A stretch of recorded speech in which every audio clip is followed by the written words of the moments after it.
हम सब की ज़िंदगी में कुछ न कुछ चैलेंजेस है। कोई पढ़ाई में स्ट्रगल कर रहा है, किसी को करियर में प्रॉब्लम है और कोई बस अपनी लाइफ को बैलेंस में नहीं ला पा रहा। स्टीफन और कवे हमें बताते हैं कि अगर हम जिंदगी में वाकई इफेक्टिव बनना चाहते हैं तो कुछ हैबिट्स को अपनी ज़िंदगी का हिस्सा बनाना होगा। इन हैबिट्स को फॉलो करने से हम खुद को बेहतर कर सकते हैं और दूसरों के साथ अपने ताल्लुकात भी मजबूत बना सकते हैं। पहली आदत जो उन्होंने हमें बताई है वो है प्रोएक्टिव होना। अब होता यह है कि ज़्यादातर लोग रिएक्टिव होते हैं, यानी हर बात पर रिस्पांस देते हैं, हालात के गुलाम बन जाते हैं। प्रोएक्टिव होने का मतलब है कि आप खुद से इनिशिएटिव लें, जैसे आप अपनी प्रॉब्लम को हल करने में खुद ही पहल करें बजाय इसके कि दूसरों का इंतज़ार करें। प्रोएक्टिव लोग एक्सक्यूज़ नहीं देते, वो ये नहीं कहते कि मेरे पास टाइम नहीं है या मुझे फलां चीज़ की वजह से ये मुश्किल हो रही है, बल्कि वो खुद अपनी लिमिटेशन को मैनेज करते हैं और अपने गोल्स को अचीव करने की तरफ बढ़ते हैं। अब आते हैं दूसरी आदत की तरफ, जो है कि एंड इन माइंड के साथ काम शुरू करें। ये कॉन्सेप्ट बहुत इंटरेस्टिंग है।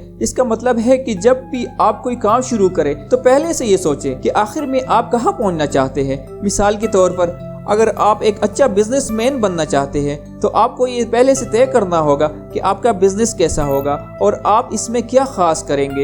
ये हैबिट हमें एक विजन देती है कि हम कहाँ जाना चाहते हैं। जब हम अपने हर काम में एंड इन माइंड रखते हैं तो हम बेहतर डिसीजन कर पाते हैं। तीसरी आदत जो कोवे ने हमें सिखाई है वो है पहले अहम चीज़ों को तरजीह दे, यानी पुट फर्स्ट थिंग फर्स्ट। अक्सर हम दिन भर बिजी रहते हैं, लेकिन अगर गौर करें तो ज़्यादातर टाइम ऐसे कामों पर लगाते हैं जो एक्चुअली इतने इम्पोर्टेंट नहीं होते। कोवे हमें बताते हैं कि लाइफ को बेहतर बनाने के लिए हमें अपनी कामों को प्रायोरिटाइज करना चाहिए।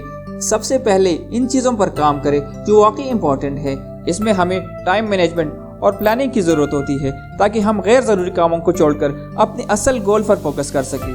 फिर चौथी आदत आती है जो मुझे बहुत पसंद है, थिंक विन विन। ये एक अमेजिंग कॉन्सेप्ट है कि जब भी आप किसी से मामला करें तो हमेशा ऐसा सोल्यूशन तलाश करें जिससे दोनों पार्टीज को फायदा हो। जैसे अगर आप दोस्तों या कुलीग्स के साथ किसी प्रोजेक्ट पर काम कर रहे हैं तो अपनी सक्सेस के बजाय टीम की सक्सेस को सामने रखें। विन विन अप्रोच में कोई हारने वाला नहीं होता, सबको कुछ न कुछ बेनिफिट मिलता है। यह हैबिट हमें कंपटीशन से निकालकर कोऑपरेशन की तरफ ले जाती है। पांचवी आदत है पहले दूसरों को समझे फिर अपनी बात समझाए। ज्यादातर लोग बस अपनी बात को सामने लाने में इंटरेस्टेड होते हैं, लेकिन कोवे कहते हैं कि पहले दूसरों की बात सुने और इन्हें समझे। जब हम एम्पैथाइज करते हैं, यानी किसी की पॉइंट ऑफ व्यू को समझने की कोशिश करते हैं, तो हमारे ताल्लुकात ऑटोमेटिकली बेहतर हो जाते हैं। इसमें पेशेंस चाहिए, लेकिन यह हैबिट हमें अच्छा सामे और एक बेहतर दोस्त बनाती है। छठी आदत है साइनर्जाइज करें, यानी मुख्तलिफ सलाहियतों को मिलकर इस्तेमाल करें। जैसे कि अगर किसी ने एक स्किल में महारत हासिल की है और किसी और ने दूसरी में,